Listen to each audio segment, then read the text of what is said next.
Assalamualaikum warahmatullahi wabarakatuh. Sampurasun wargi-wargi baraya pecinta dongeng Sunda anu di mana ayana. Alhamdulillah urang dipanjangkeun yuswa tiasa patepang tanggudi sareng sim kuring kang tile dina acara carita Sunda tanapi dongeng Sunda. Urang nuluykeun hanca carita dina jejer carita sakalingga jawara pilih tanding. Anu mana ieu carita teh hasil karya atanapi karangan Kang Asep pun di Majalaya Bandung. Subangga mitra kaum dagu ambe teu nyangkolong kana waktos urang puseurkeun di perhatian urang kana ieu carita. Kasugri kaum dangu sadaya sakumaha anu kantos di Bandungan ku para wargi sadaya dina jujutan hanca carita anu katunda. Bedaran kang tile kasapih kuanci dina bangsa mendarkeun kayaan alam ti peuting khususna kasakalingga anu mana harita keur adu harpan jeung genep urang jalma nya nu ngakukeun si genep dewa jagal nyawa eta nya ngakukeun teh. Sumangga mitra neh teu nyangkolong kana waktos urang puseurkeun perhatian urang kana ieu carita.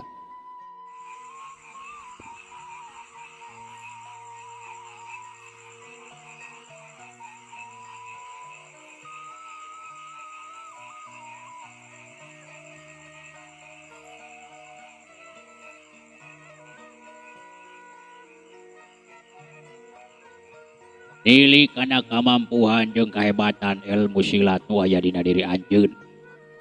Kuring sararia jadi tambah yakin. Wal salah deui anjeun anu mateni dulur kuring basa peuting harita teh. Okna bari mureleng ka sakalingga. Onyeku kekeh, geus lah kuring teu hayang ngaladenan karanjeun sakabeh. Kudu kumaha kuring ngabuktikeunana. Yeun kuring bener-bener teu rumasa kana naon anu dituduhkeun ku aranjeun ka diri kuring. Ditanya sabener-bener kumaha jujutan jeung kajadianana kalah hauk pelotot. Ngaberung wae amarah. Kuring ayeuna keneh rek nyingkah ieu patempatan. Beres nyarita kitu ngan blesat we. Jirim sakalingga ngablesat ninggalkeun lawana anu genepan. Manehna ukur bisa mararencrong ka urut ngilesna jirim sakalingga. Darek ngarudag mah geus eueuh kawani. Kok nu awewe nyarita. Awas ya, hiji waktu aing bakal datang neangan sia, pikeun ngayakeun balitungan. Cenah, ngomong kitu nate dibarung ku ambekanana anu ngahegak. Ari anu limaan teu nyarita naon. Ukur pating haruleng we. Sabab hatena ngarasa handeueul jeung medengkel teu bisa mangmaleskeun pati anu jadi dulurna. Nu geus binasa ku saurang budak nu ceuk panyangka maranehna mah eta budak anu ngabinasana teh nya eta sakalingga.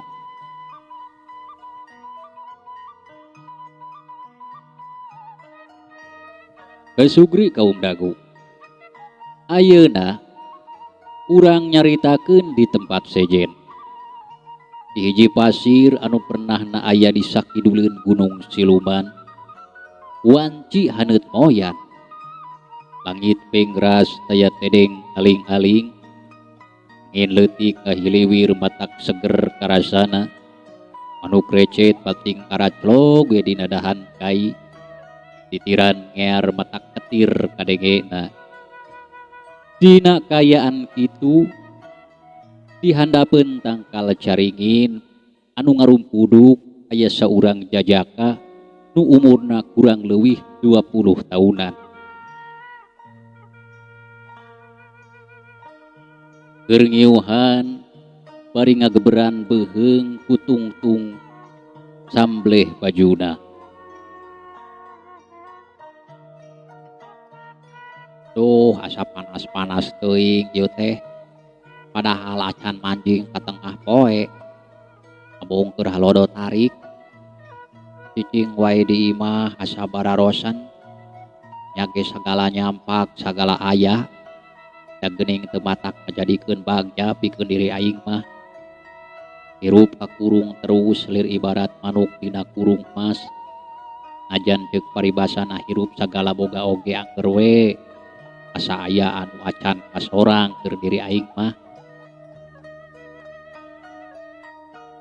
ceuk eta jajaka kegerendeng ngobong sorangan emang manehna teh lain anak jelema cacah kuricakan atawa bulu taneuh manehna mah anak saurang menak nu raja kayana meh hampir teu kawadahan istilahna geus buru dijuru bro dipantong galayah di tengah imah lubak ribuk bari jeung teu kalebok tea itu carek babasaan anak tea mah tapi ke Raden Wardana mah eta sakabeh teh teu ngajadikeun hirupna senang sabab salila ieu manehna estu sagala dicarek jeung sagala dicaram kudu jadi kolotna teu meunang kaluar ti imah-imah acan kaum dangu teu meunang wauh jeung anak tatangga-tatanggana anu sapantaran jeung manehna tah ku hal eta pisan Raden Wardana asa kasiksa teu dibere kabebasan kudu jadi kolotna ari bapana katelahna juragan Mangun Suta saurang jalma turunan menak anu geus kakoncara kabeungharanana ku balarea sabot keur anteng ngalamun bari jeung ngararasakeun hiliwirna angin teu kanyahoan di tukangeunana ujug-ujug aya anu nyentak kunaon silai ka jedong di dieu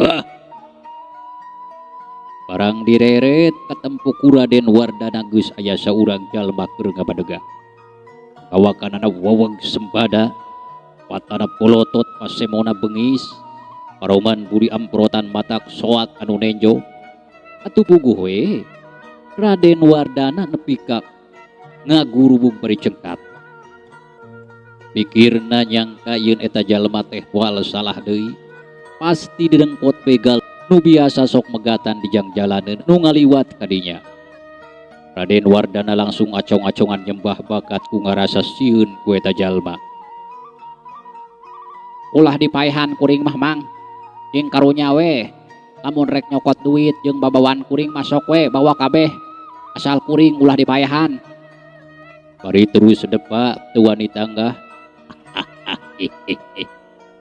memang aing begal anu rek ngarapas duit jeung pandasi anu lainna tapi perlu dikajahukeun saha wae nu ngaliwat ka dieu eta hartina nyawana oge kudu diparagatkeun sakalian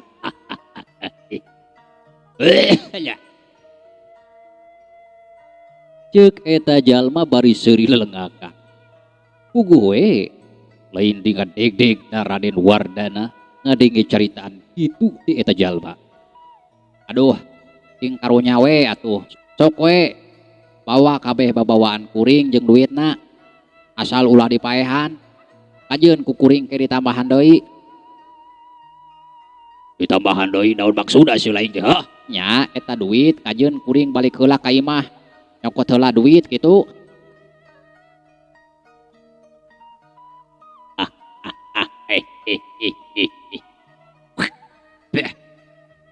bodoh res ya anggap ka aing bodoh sa teh geus bisa bantung ka gogobrong mah nya geus we beuri salamet rek dadahaon make jor-jor ka dieu deui saha bapak si laing urang mana si laing teh ceuk eta jalma dibarung ku popolotot nyarita kituna teh ngaran kuring anu katelah Raden Wardana bah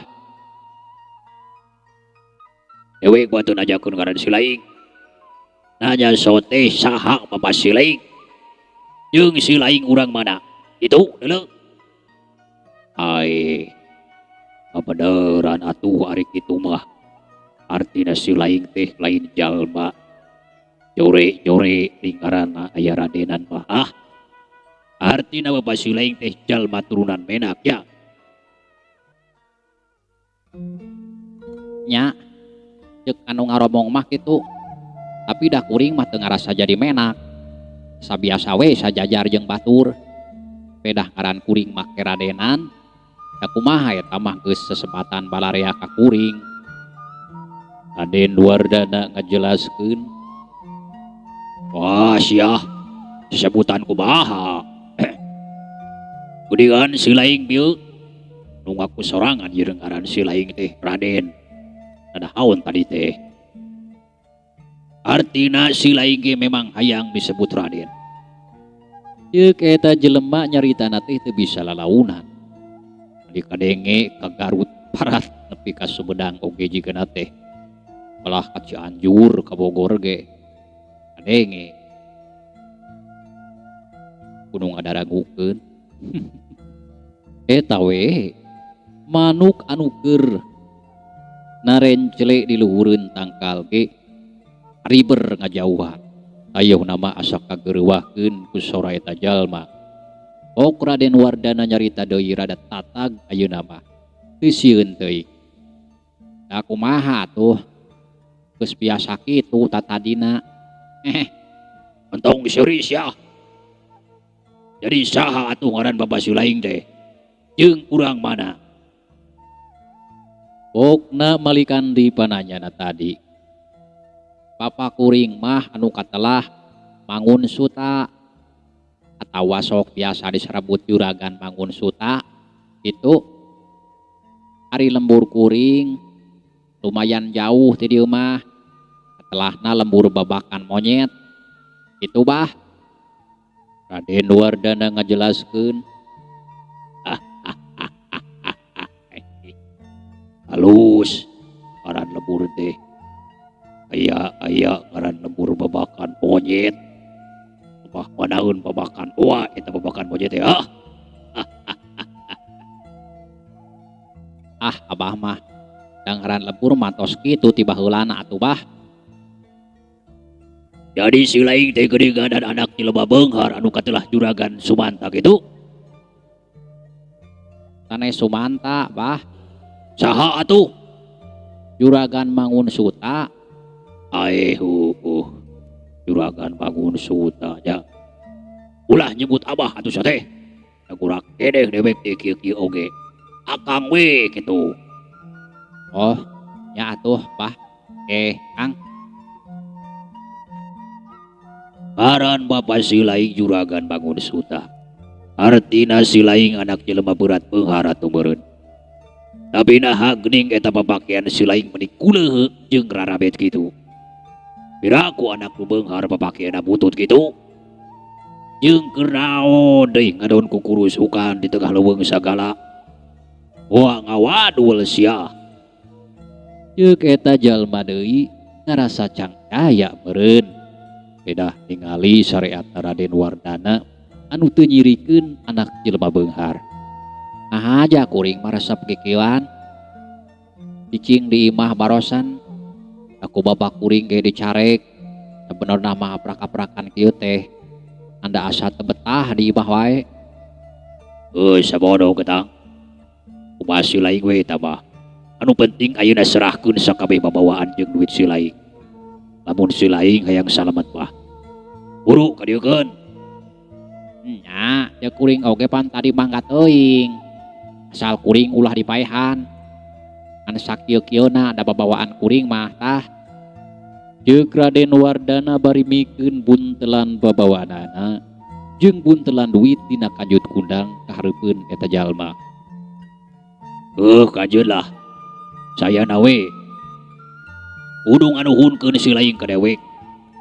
Da batur mah saha wae anu ngaliwat kali pasti di pondaran ku dewek teh. Untung Silaing mah duit jeung babawaan rada loba. Jadi dewek teu tulus rek maehan Silaing na oge. Itu nate bari ngaleos di hareupeun Raden Wardana. Tapi karek-gerek ngalengkah kadenge ditukangeun aya anu nyarita. Pikeun deui eta duit jeung buntelanana.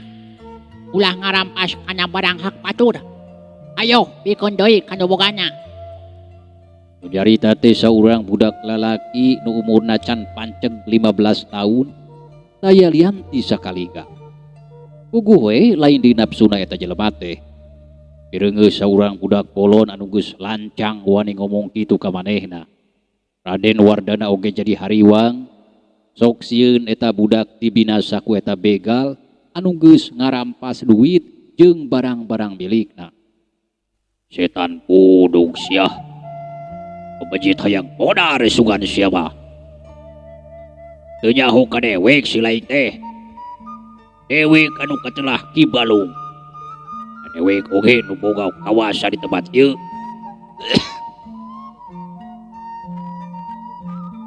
Saha wae anu nencak di tempat. Wayahna kudu diparagatkeun jawana ku dewek. Oh mau bari jeung sungut na lancang jarita kitu jiga si laing mah. Okna meniburi albun celik ambekanana ngahegak nahan amarah. Yo hayang nyaho kuring makanya ngaran si laing. Rek saha wae jeung naon wae oge. Yang penting nu jelas masok pikeun deui eta barang anu dina leungeun si laing anu bogana. Namun henteu awas ya. Deuk sakalingga caritaanana matak kuringkal amarah eta jalma anu ngakukeun ngaran Ki Balung. Saat sia setan. Iya, benar sia. Ki Balung geus teu bisa ngapendung deui amarah. Dogna langsung dibabadkeun kana sakujur badan sakalingga. Tapi keur sakalingga mah teu reuwas teu geumpeur. Manehna ukur ngagulat dileukeun badanna ka kenca jeung ka katuhu. Kajadikeun sabetan bedog Ki Balung ngadon plus-plus nyamberan tepat kosong. Yuk, plos. Sabetan bedog Ki Balung huang iung pangparaan. Terus nyabetan ka sakujur badan lawan. Tapi angger sakalingga ge teu bisa keuna kana sasaran. Sedengkeun sakalingga estu jiga anu gampang ngeunaker. Dina meceunan sabetan bedogna teh. Ki Balung beuki tambah kalentab-lentab amarah. Asa diheureuikeun ku budak satepak pantar kitu. Ki Balung terus ngangsreg nyabet-nyabetkeun bedogna kana badan lawan. Walah suku katuhuna ge mata pating hariukna jongar kana badan lawan.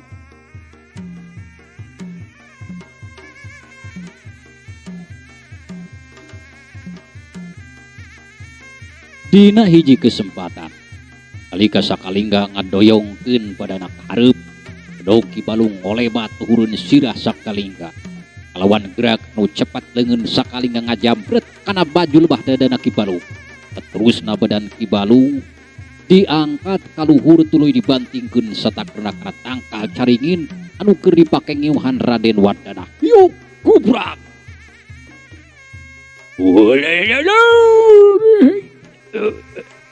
Ki Balung ngagrotari sirahna ngajibrot pisan neunggar kana eta tangkal. Kajadikeun manehna langsung nyangkorah bari gegerungan. Ketenjoanana ranyai.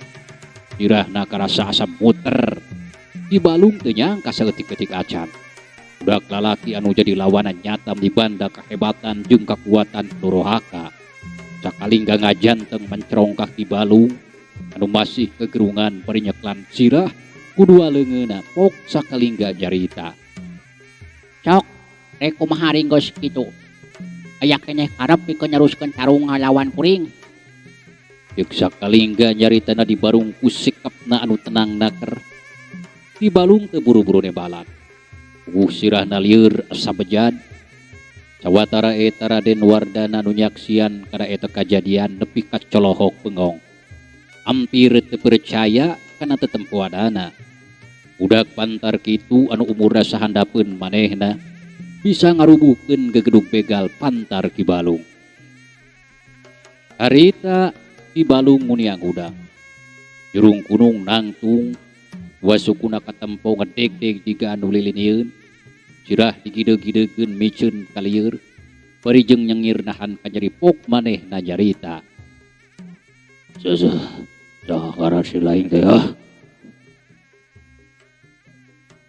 Sanajan geus dina kayan kitu ge, ari ngomong nama angger kasar jeung garihal.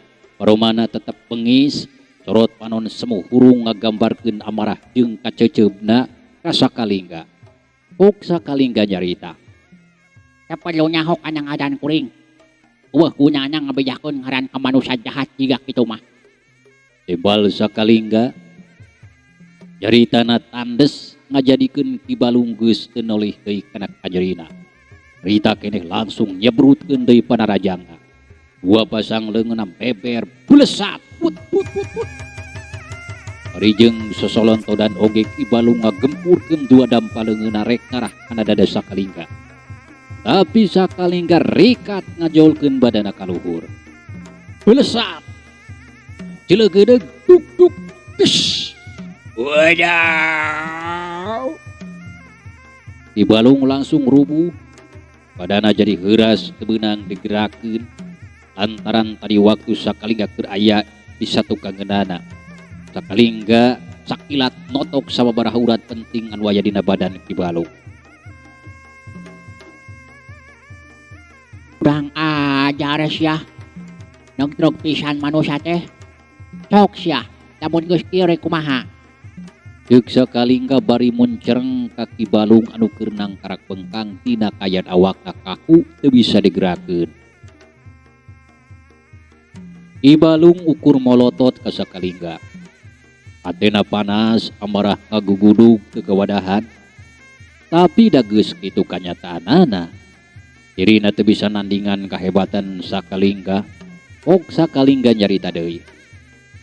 Sok pikeun deui eta barang-barang teh nu bogana. Awas mun coba-coba ngabangkang teu nurut kana parentah aing. Sabab aing tarang ngahirupan ka manusia anu wangkelang jiga sia. Sakalingga nyaritana jadi kasar jeung garihal. Asa teu penting ngomong lemes atawa adab oge ka manusia jahat mah. Itu ceuk pamikirna sakalingga. Mitra cak heula dicarita urang Sunda heula nya. Hatur nuhun kedah rupi paratosana. Wilujeng kantun. Wassalamualaikum warahmatullahi wabarakatuh.